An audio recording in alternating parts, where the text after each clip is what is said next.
আসসালামু আলাইকুম রহমতুল্লাহ। প্রিয় দর্শক, কেমন আছেন? আশা করি ভালো আছেন। প্রিয় দর্শক, আনসার উপমহাপরিচালক কর্নেল ফয়সাল আহমেদ ভুঁইয়া বলেছেন, অনিবন্ধিত ও অনুমোদনহীন ব্যক্তিরা জাতীয় সংসদ নির্বাচনে আওয়ামী লীগের ভোট কারচুপির সহযোগিতা করেছে।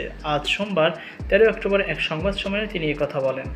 এ সময় ফয়সাল আহমেদ ভুঁইয়া বলেন, আগামী নির্বাচনে দায়িত্ব পালনের জন্য প্রস্তুত রয়েছে আনসার সদস্যরা। এর মধ্যে ৪৫,০০০ ভোট কেন্দ্রের জন্য ৫,৮৫,০০০ কর্মী প্রস্তুত করেছে আনসার ও গ্রাম প্রতিরক্ষা বাহিনী। তিনি বলেন, আনসারের প্রশিক্ষণের জন্য সরকারের কাছে চাওয়া বাজেট কিছুটা কমিয়ে আনার চেষ্টা করা হচ্ছে। এছাড়া প্রশিক্ষণ পাওয়া আনসার ও গ্রাম পুলিশ সদস্যদের স্থানীয় সরকার নির্বাচনে গুরুত্বপূর্ণ ভূমিকা পালন করবে বলে জানান তিনি।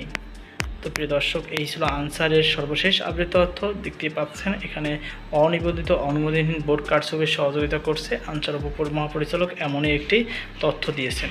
এই বিষয়ে আপনার কি মতামত? আনসার উপমহাপরিচালক কি সঠিক বলছে? অবশ্যই আমাকে জানাবেন। সকল আজকে পর্যন্ত, আল্লাহ হাফিজ।